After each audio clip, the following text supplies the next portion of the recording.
Des pas dans le désert. Des pas qui ont changé le monde.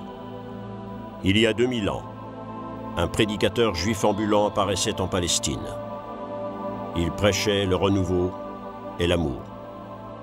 Il serait exécuté, mais son message survivrait.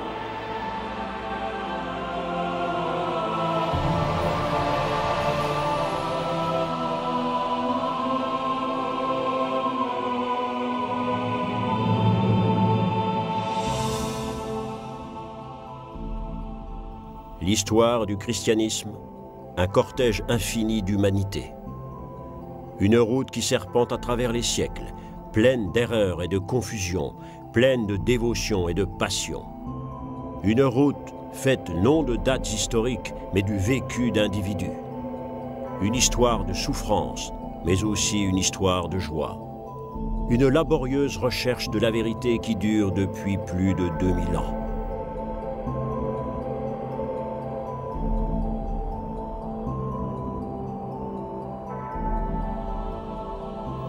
Cette quête était souvent marquée par des crises, comme celle qui se faisait jour au début du VIe siècle, alors que la jeune Église luttait pour son unité.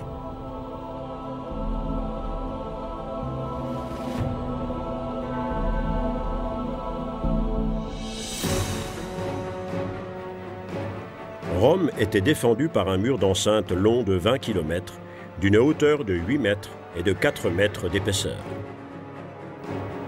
Mais au 5e siècle, cet imposant rempart n'allait pas résister à l'attaque des envahisseurs.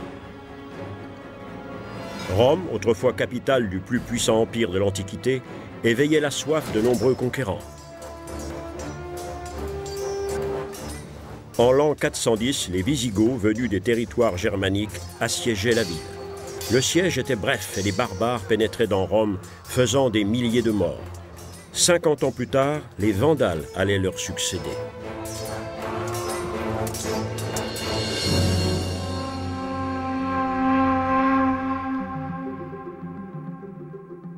L'Empire romain d'Occident avait vécu. Avec la chute de Rome, on pensait que toute la culture occidentale allait s'effondrer.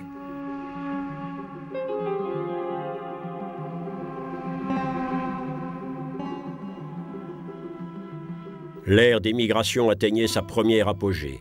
Comment un empire aussi puissant avait-il pu en arriver là ?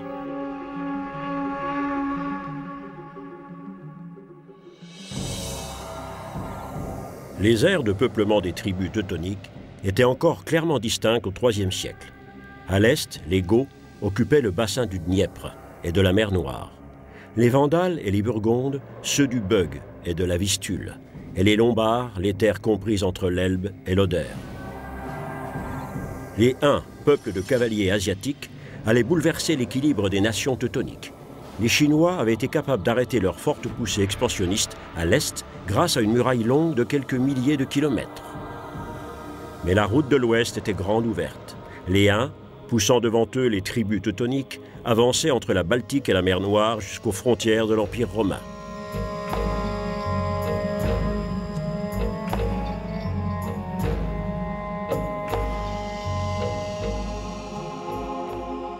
Comme les Romains, les Goths et les Vandales étaient à cette époque déjà convertis au christianisme, mais avec une grande différence. Les peuples teutoniques ne croyaient pas à la divinité du Christ. Ils honoraient le Christ comme un être humain, semblable à Dieu, mais non égal à lui. Jésus-Christ n'était pour eux qu'un être humain.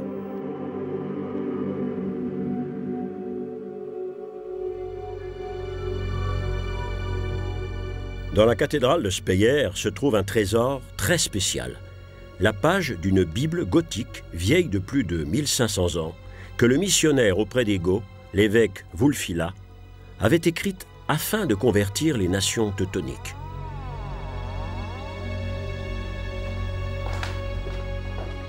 Ce document unique, qui comporte la fin de l'évangile de Marc en langue gothique, est conservé derrière des portes d'acier.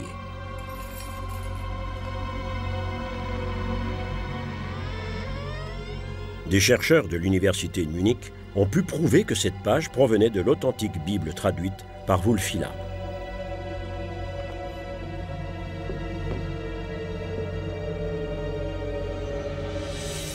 Ce livre avait en son temps une signification géopolitique. Il représentait le lien d'unification des Goths. Et il leur communiquait l'idée que le Christ était un homme et non un Dieu. Une croyance qui transparaissait nettement dans la traduction de la Bible par Wulfila, croyance qui serait bientôt le sujet de batailles sanglantes avec l'Église catholique.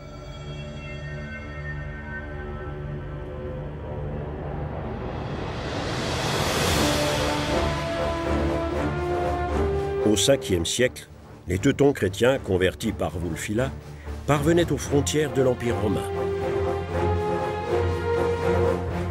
Ils submergeaient les troupes d'un empire romain affaibli. Les fortifications massives des frontières ne pouvaient pas les arrêter.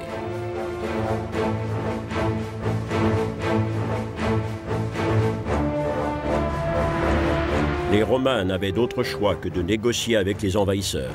Ils accordaient aux Teutons des territoires où s'établir en contrepartie de leur alliance pour défendre les frontières de l'Empire. Les commandants teutons et des chefs tribaux devenaient des officiers romains. Mais bientôt, ils abandonnaient leur secteur de peuplement et se dirigeaient vers l'Italie. La migration devenait une longue suite d'horreurs pour Rome. Vandales, Visigoths, Huns, Ostrogoths, Lombards, tous déferlaient contre les murs de l'ancienne Caput Mundi, la capitale du monde. Rome n'avait plus les moyens de résister à cette force militaire. Les troupes d'élite nécessaires n'étaient tout simplement plus disponibles. Où était l'armée qui aurait pu protéger le pays et la ville? Il n'y avait plus d'argent pour la payer. Rome aurait pu augmenter les impôts, mais les petits commerçants, les artisans et les fermiers étaient déjà saignés à blanc. Dans les villes de l'Empire romain, les structures traditionnelles s'effondraient. Le pouvoir d'achat était au plus bas, le réseau routier était en ruine et le commerce stagnait. La famine menaçait même l'autrefois glorieuse capitale impériale. Une seule organisation administrative continuait de fonctionner et seule l'Église pouvait empêcher le chaos total. Dans cet état de délabrement, même les nominations des fonctionnaires et des militaires étaient transférées à l'évêque de Rome.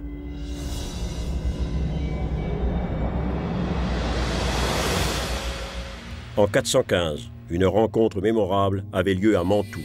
Le pape Léon Ier rencontrait l'homme le plus craint de son temps, Attila, roi des Huns. La teneur de leur pourparlers ne nous est pas parvenue.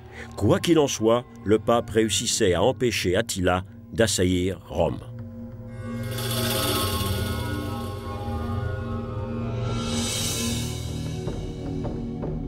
Un bien modeste succès puisque la vieille Rome n'était déjà plus en état d'être sauvée. Les commandants teutoniques en avaient déjà pris possession. Pour préserver la foi chrétienne, le pape était dans l'obligation de s'entendre avec eux. Une entente pleine de dangers. La nouvelle et florissante capitale de l'Empire romain avait été transférée à l'Est. Depuis Constantin, c'est dans sa nouvelle ville de Constantinople, aujourd'hui Istanbul, que résidaient les empereurs romains d'Orient. Ils y maintenaient leur puissance d'une main de fer.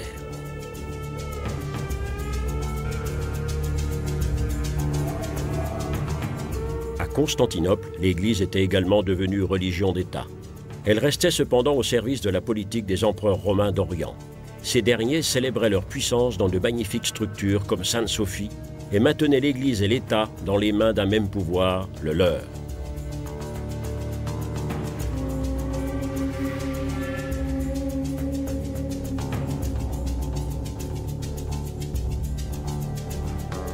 Les splendides mosaïques de Sainte-Sophie attestent encore aujourd'hui de cette combinaison entre la religion et le pouvoir temporel.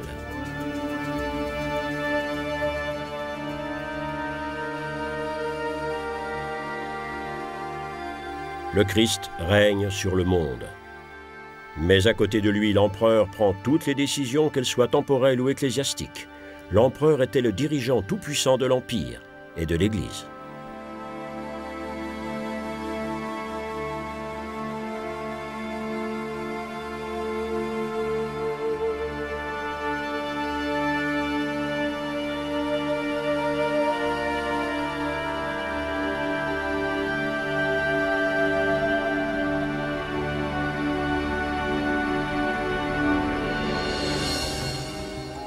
Bien que ce fût le rôle attribué par l'empereur au christianisme dans l'Empire romain d'Orient, tous les théologiens ne partageaient pas cet ordre prétendument imposé par Dieu. Le patriarche Chrysostome de Constantinople regrettait les injustices sociales de ce système de domination qui enrichissait les riches et appauvrissait les pauvres.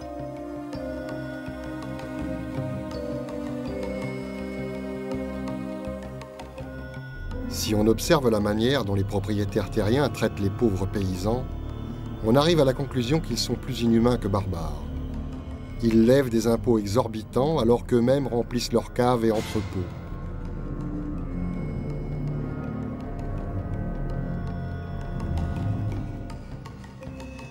Mais une autre question, théologique celle-là, enflammait encore plus les esprits de l'époque. Comment le Christ pouvait-il être à la fois divin et humain, tel que le Nouveau Testament le décrivait? Comment ces deux qualités pouvaient-elles cohabiter? Pour élucider cette contradiction, l'empereur convoquait un concile à Chalcédoine, ville qui se trouve sur le territoire turc contemporain. Des centaines d'évêques s'y réunissaient donc en 451. Et ils décidaient de la double nature, divine et humaine du Christ. Cette vue étant également partagée par l'archevêque de Rome et par l'empereur de Constantinople, les deux centres de pouvoir pourraient-ils s'entendre?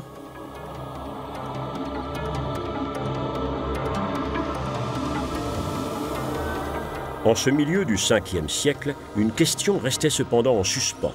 Où devait se situer le siège de la chrétienté? Constantinople avait les faveurs de l'empereur d'Orient, mais d'autres capitales revendiquaient également cette légitimité.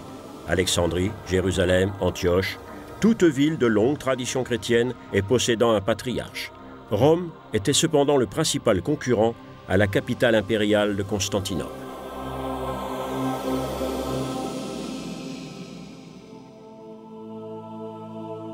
L'évêque de Rome, Léon Ier, fondait sa revendication de chef suprême de l'Église en référence à l'apôtre Pierre. Il n'était pas seulement le fondateur de la congrégation romaine, mais aussi le chef suprême de l'Église désigné par Jésus lui-même dans le Nouveau Testament. « Tu es Pierre, et sur cette pierre, je bâtirai mon Église. » Un argument de poids, reconnu dans tout le monde chrétien et que l'évêque de Rome utilisait dans ses lettres pour se démarquer de la politique de l'empereur d'Orient.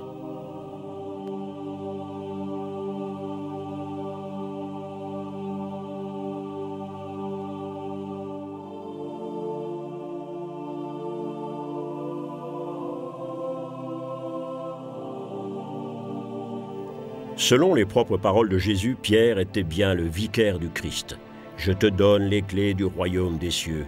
Ce que tu engageras sur la terre ne pourra être délié dans le ciel. » Et pour l'évêque de Rome, son successeur, la phrase « Je te donne les clés du royaume des cieux » établissait définitivement le siège de la papauté.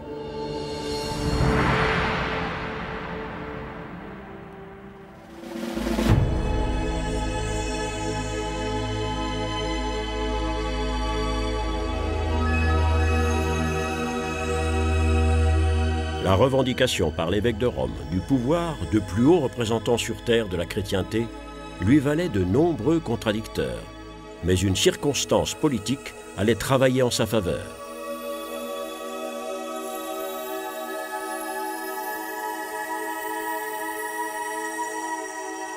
Le roi ostrogoth Théodoric régnait dans la ville italienne de Ravenne depuis la fin du 5e siècle. Les bâtiments construits sous Théodoric montrent le haut niveau de culture qui prévalait encore dans le royaume ostrogoth d'Italie, fortement influencé par la tradition romaine. Théodoric, qui de son palais influençait l'histoire du monde occidental, avait bien reconnu la souveraineté de l'empereur, mais il n'en essayait pas moins d'affaiblir le pouvoir centralisateur de Constantinople. Revaloriser Rome contre Constantinople, telle était la politique menée depuis ce palais. Même si le programme de ce dirigeant allait exercer une influence primordiale sur le cours d'histoire, il ne nous reste de lui que ce portrait en mosaïque. Théodoric, roi des Ostrogoths, y est stylisé pour la postérité dans la posture du juste chevalier.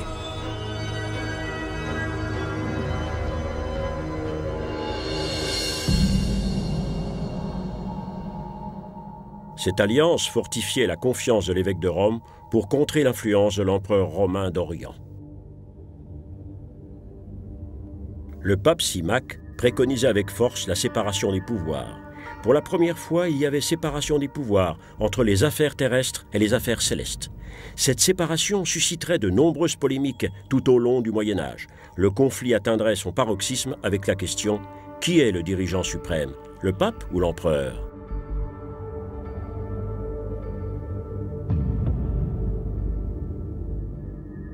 N'était-ce pas le pape qui donnait l'onction divine à l'empereur? Même le plus haut dirigeant avait besoin du pape pour être baptisé, et du pape encore pour la rémission de ses péchés.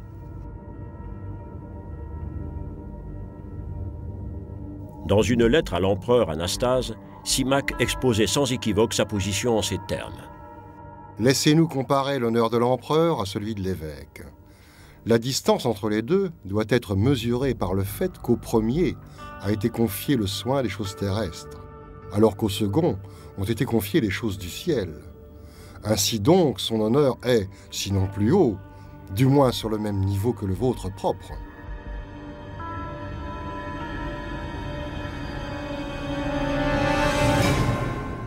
Privilegia. Ce terme faisait une entrée fracassante dans le monde et serait source de furieuses polémiques pendant des siècles. L'affirmation de la prééminence du pape sur tous les autres croyants allait devenir une pomme de discorde du Moyen-Âge à nos jours.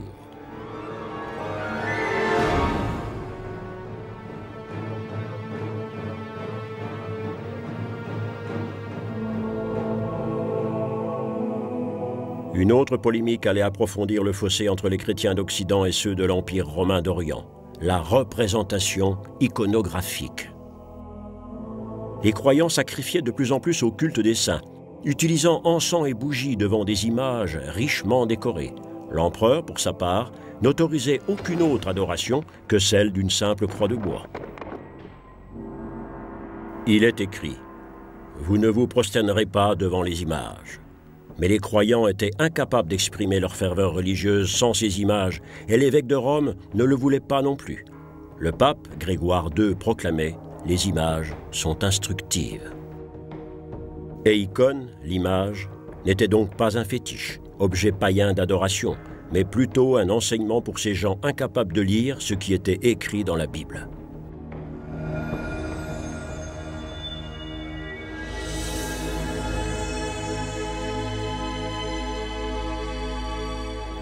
Biblia Pauperum, la Bible du peuple, était une illustration des récits bibliques pour illettrés, ce qui était le cas de la majorité de la population au Moyen-Âge.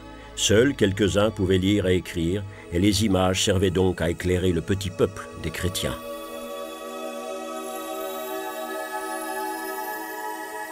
Elles donnaient une expression graphique aux souffrances de Jésus.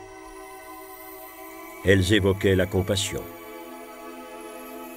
Elles illustraient chaque détail des récits bibliques. Elles mettaient instamment en garde contre la tentation et les punitions de l'enfer. Elles dépeignaient la souffrance des martyrs et le triomphe des martyrs dans la souffrance. Elles consolaient.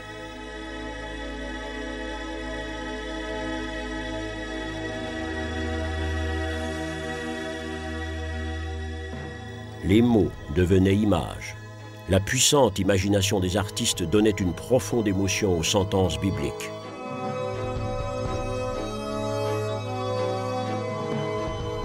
Peint entre 1510 et 1516, l'hôtel d'Issenheim par Matthias Grünewald est un des sommets du développement de cet art pictural sacré. Comme des milliers d'autres peintres d'église avant lui, Matthias Grünewald donnait vie au message biblique en s'appuyant pleinement sur la sensibilité du peuple.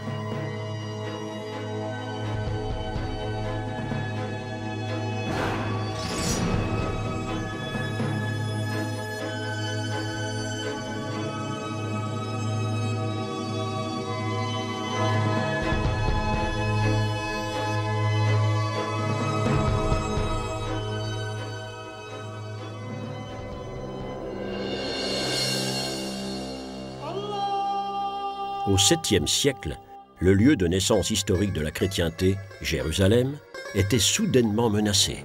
Des hordes de cavaliers arabes arrivaient porteurs d'une nouvelle religion, l'islam.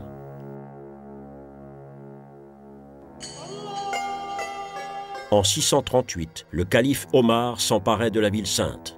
À l'endroit où s'élevait autrefois le temple de Salomon, il construisait le dôme du rocher. Après la Mecque, et Médine, ce lieu devenait le troisième plus grand sanctuaire de la nouvelle foi. Cette foi allait se développer au cours des siècles pour devenir une des plus grandes religions du monde. Allahu Akbar, Dieu est grand.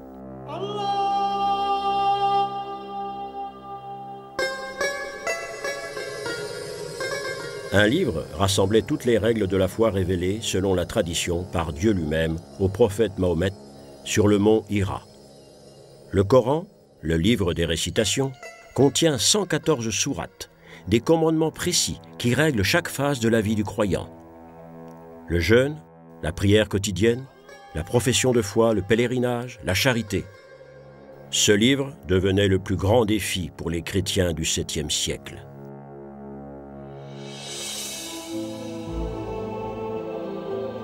La nouvelle religion se propageait rapidement.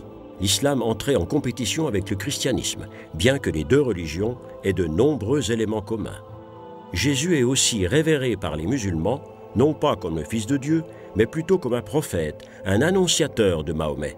Mais selon Mahomet, l'Église chrétienne et ses dignitaires ont dévoyé la religion d'Abraham. La révélation originale de Dieu a été détournée par les Juifs et les chrétiens.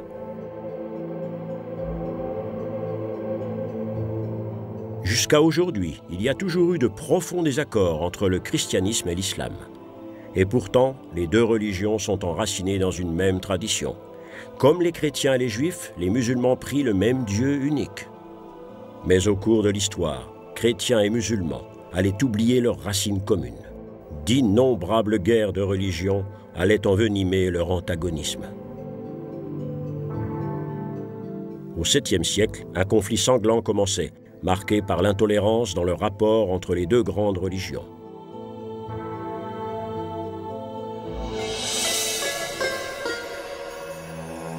En quelques décennies, le Coran déclenchait une tempête dont les effets sur les événements politiques et sociaux seraient énormes. Les paroles du prophète se propageaient le long des routes caravanières, depuis les déserts d'Arabie jusqu'aux coins les plus reculés de la terre. Les musulmans appelaient au djihad, la guerre sainte, contre les incroyants. Partie du monde arabe, cette nouvelle religion entamait une irrésistible marche triomphale. Elle allait englober des pans entiers de l'immense empire romain d'Orient et s'étendre à travers l'Égypte, à toute l'Afrique du Nord, puis gagner la péninsule ibérique par le détroit de Gibraltar.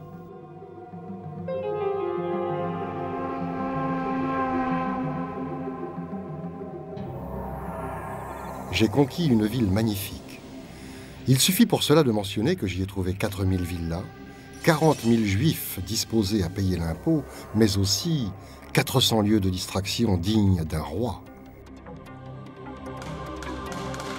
En faisant route vers l'ouest, les Arabes s'emparaient de la ville égyptienne d'Alexandrie. Pour la première fois, des hordes de cavaliers bédouins se trouvaient face à une vieille civilisation fortement développée. Ils s'en appropriaient les bienfaits avec enthousiasme. Bientôt, il régnait sur d'immenses territoires autour de la Méditerranée. Des musulmans tels les Nasrides, qui occupaient une partie de la péninsule ibérique, ont laissé leur image à la postérité sur les peintures murales de l'Alhambra.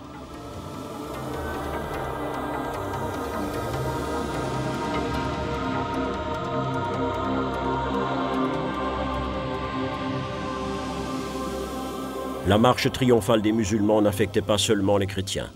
En de nombreux endroits, l'étoile de David faisait place aux ornements de l'islam, même si les chefs arabes ne forçaient pas leurs nouveaux sujets à se convertir. Nombre de synagogues et d'églises étaient pourtant transformées en mosquées, richement ornées dans le style mauresque. La dynastie des Nasrides nous a laissé un des sommets de l'art islamique avec le palais de l'Alhambra près de Grenade. Encore aujourd'hui, ce chef-d'œuvre, produit de 700 ans de culture arabo-islamique, reste le témoin d'une culture puissante et raffinée.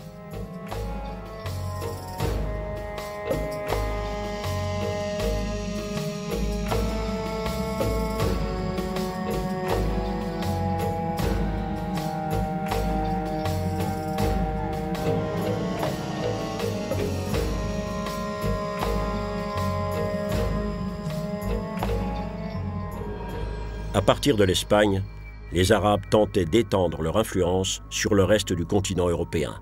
Ils franchissaient les Pyrénées et progressaient à travers le royaume franc. En 732, ils se heurtaient aux troupes franques entre Tours et Poitiers.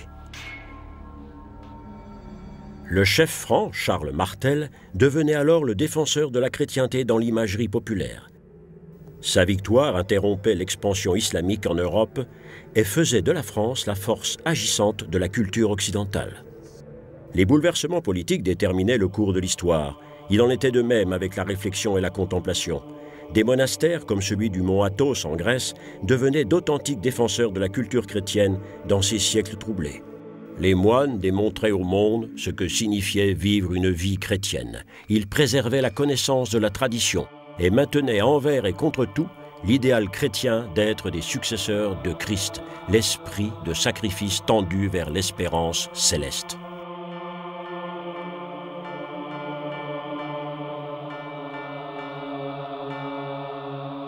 Les racines de cette vie en Dieu se trouvent en Égypte. Là, dès le IIe siècle, les ermites cherchaient à vivre dans un total isolement, se consacrant uniquement à la recherche de la perfection dans l'idéal chrétien. Au IVe siècle, ils formaient des communautés de croyants, réunis pour renoncer au monde.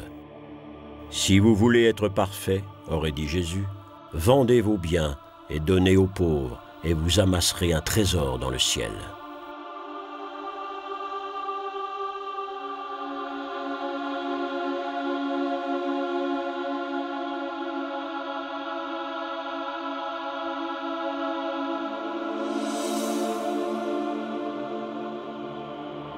Au milieu du VIe siècle, au monastère de Monte Cassino en Italie, le moine Benoît de Nursia écrivait la règle qui apporterait l'ordre dans les différents styles de vie des communautés monastiques. Le Regula Benedicti ordonnait en détail la vie du moine. Le cœur de la règle bénédictine tient en deux mots, ora et labora, prière et travail. En plus de la retraite spirituelle, elle exige aussi la pratique de travaux tels que l'agriculture, la construction, l'artisanat. De cette manière, les monastères établissaient leur autonomie et devenaient totalement indépendants du monde extérieur. Mais il existait d'autres versions de la vie monastique. Loin des bénédictins de Monte Cassino et des tempêtes politiques qui secouaient l'Europe, une tradition particulière se développait en Irlande, à la limite occidentale du monde connu à cette époque.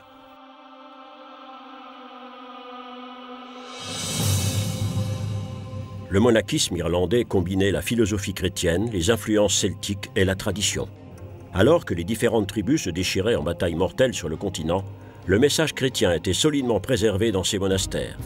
De cette place, ils repartiraient porter la bonne parole en Europe.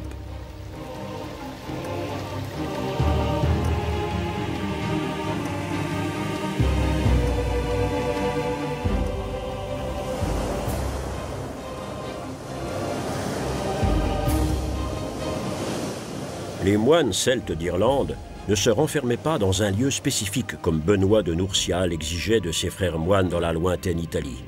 Au contraire, pour eux, la perfection pouvait être démontrée en sortant du monastère.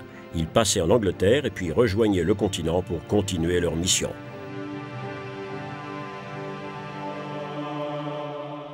Dans leur bagage, ils emportaient le livre de pénitence, des règles précises décrivant leurs devoirs et prières dans les moindres détails. Un descriptif de tous les péchés imaginables, accompagné d'une sorte de système tarifaire décrivant quelle pénitence délierait le pécheur de son péché. Tel était le compagnon des moines dans leur quête errante du Christ. Fermez la porte et élevez votre esprit au-dessus de tout. Vérifiez alors l'air que vous respirez. Explorez votre moi intérieur avec votre esprit et trouvez où se trouve votre cœur et où s'abritent tous les pouvoirs de l'âme. Lorsque votre esprit aura trouvé la place de votre cœur, il comprendra ce qu'il n'a jamais éprouvé auparavant. Il se verra entièrement plongé dans la lumière.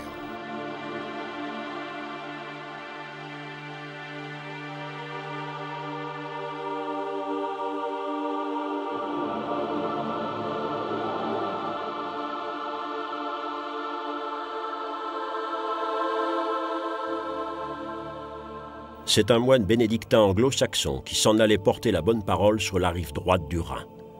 En l'an 718, le pape Grégoire II lui donnait le nom de Saint Boniface et lui confiait officiellement la mission de convertir les Teutons.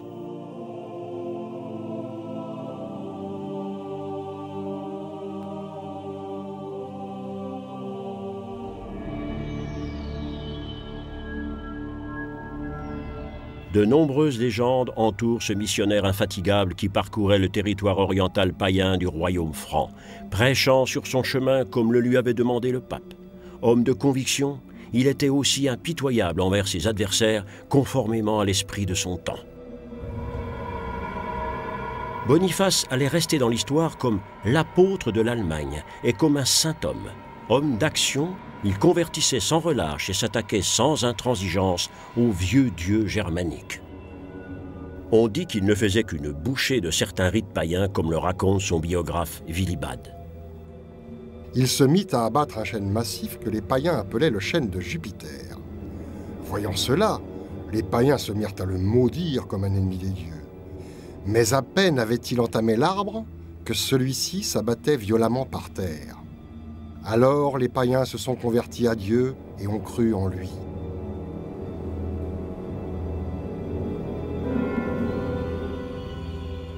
En reconnaissance des succès de sa mission, le pape faisait Boniface archevêque. Son ambition allait cependant lui coûter la vie. En 754, des frisons furieux battaient à mort le trop passionné missionnaire.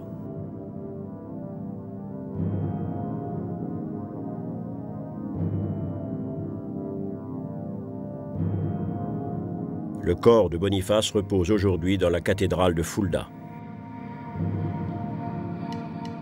Boniface laissait derrière lui une œuvre immense, l'établissement d'une église loyale au pape couvrant la plus grande partie du royaume franc qui s'était largement étendue depuis le 5e siècle des Pyrénées et l'Atlantique jusqu'au territoire bien au-delà du Rhin. Un royaume capable de faire face à l'invasion de l'islam, mais dont l'unité ecclésiastique était toujours sévèrement menacée sous Charles Martel.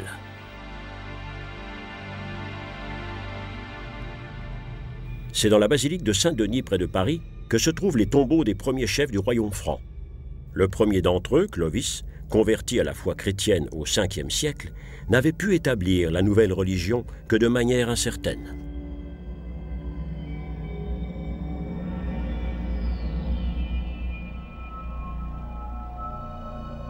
Mais au milieu du 8e siècle, les relations entre l'Église de Rome et le royaume des Francs atteignaient une nouvelle dimension.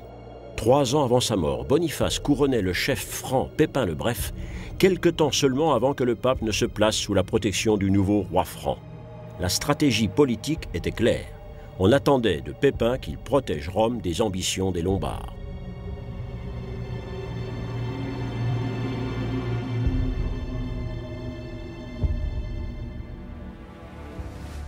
Et même un peu plus, puisque Rome réclamait que lui soit restituée la partie de l'Italie que les Lombards avaient volée à l'empereur de Constantinople, Ravenne et sa province.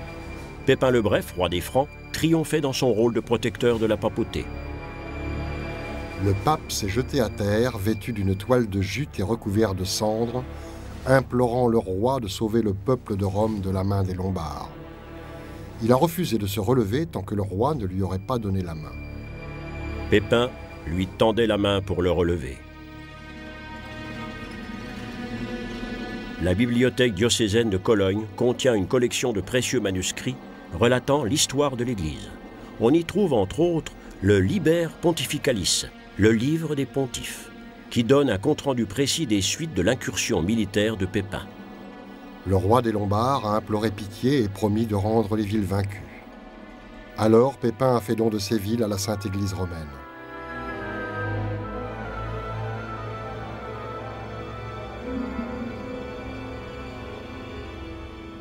C'était en l'an 756. La donation de Pépin formait la pierre angulaire de l'État ecclésiastique sur lequel le Vatican fonde aujourd'hui ses revendications temporelles. Pour la première fois, une puissance extérieure à l'Italie venait en aide à la papauté. Pour la première fois, la papauté transformait sa puissance spirituelle en propriété foncière. Pour assurer ses possessions, l'Église faisait alors état d'un acte daté du IVe siècle et signé de l'empereur Constantin, certifiant qu'il transférait des provinces, des forteresses et des villes à l'évêque de Rome. C'était bien la preuve qui manquait pour assurer la papauté de son pouvoir sur l'Occident. Mais au XVIe siècle, le savant Lorenzo Valla démontrait que cette donation était une contrefaçon éhontée. La donation de Constantin, un document datant de l'époque de Pépin, est assurément sorti tout droit d'un atelier de faussaire. Au fil du temps, la papauté prenait décidément goût à la contrefaçon. Le royaume franc et Rome, la couronne et la croix, avaient forgé une alliance politiquement avantageuse pour les deux parties. Cette alliance était solennellement célébrée le jour de Noël de l'an 800, lorsque le pape couronnait Charles, le successeur de Pépin, empereur d'Occident. À Charles le Glorieux, grand pacificateur et empereur des Romains, couronné par Dieu, qu'il lui soit accordé longue et glorieuse vie. Charles allait rester célèbre sous le nom de Charlemagne.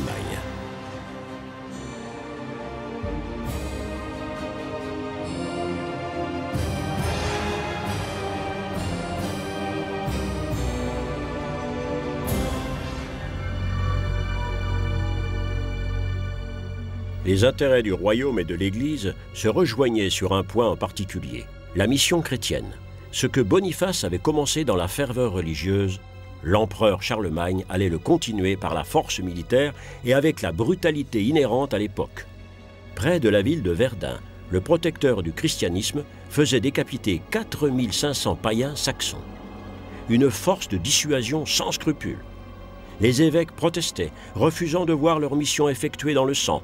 Mais le chef temporel avait non seulement un œil sur l'âme immortelle de ses adversaires, il voulait aussi s'approprier leur trésor. Charlemagne ne pillait pas que les Saxons et les Lombards. Les Avars allaient subir le même sort. On dit que 15 chariots attelés de 4 bœufs chacun furent nécessaires pour rapporter or, argent et bijoux.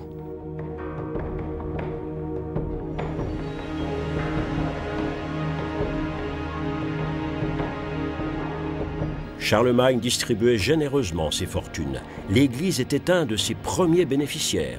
Il finançait la construction de plus de 1000 monastères et de plus de 300 églises.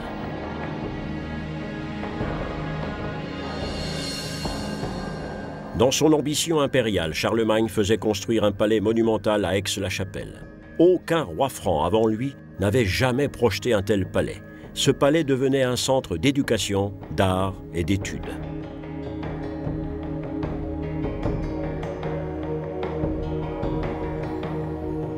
Des savants, des poètes et des artistes se retrouvaient en ce lieu. Ceux qui excellaient dans un domaine particulier étaient envoyés à la cour par un évêque, un abbé ou un seigneur local. Le palais impérial d'Aix-la-Chapelle abritait le cœur de l'immense royaume franc.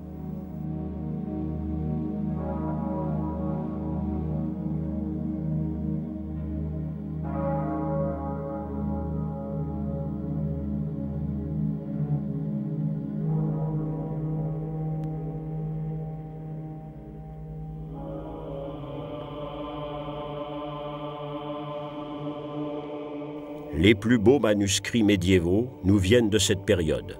Dans le hall des scribes de la chapelle impériale, de magnifiques bibles étaient recopiées par milliers.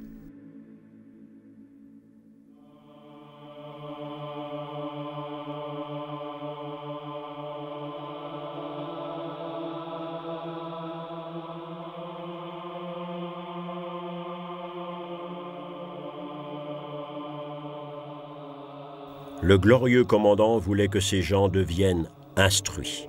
Charlemagne faisait construire des écoles et créait une véritable industrie du livre. Dans les monastères étaient installées des salles destinées à la recopie des textes.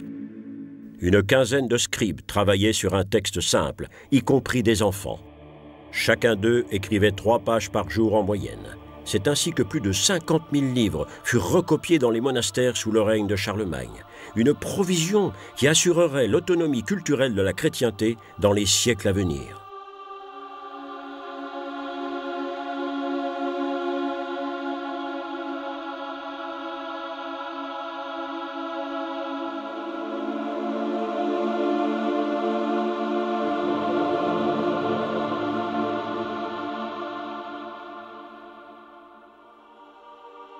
La communauté monastique était devenue le soutien du pouvoir carolingien.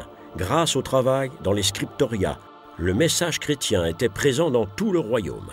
Le christianisme était devenu une force d'unité dans le royaume, promouvant la stabilité.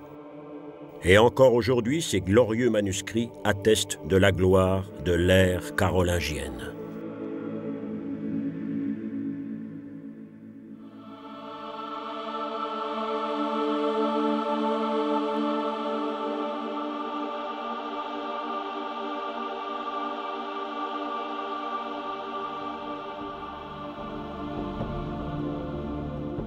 Les intérêts du christianisme et de l'État étaient intimement mêlés. Pour renforcer encore cette coopération entre l'Église et l'Empire, des abbés et des évêques devenaient conseillers ou députés de l'empereur. Pendant des siècles, des catholiques allaient travailler à déterminer la politique dans les chancelleries royales.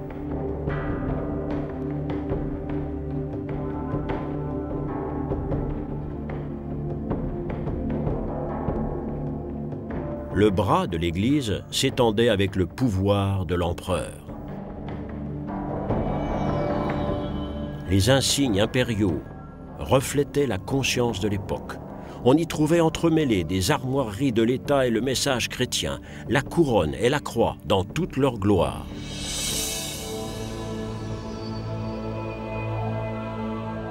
« 800 ans après Jésus, le christianisme dans le monde occidental était fermement ancré dans les rouages du pouvoir temporel. La persécution des premiers chrétiens, la souffrance des premiers martyrs sous l'Empire romain était maintenant un passé bien révolu.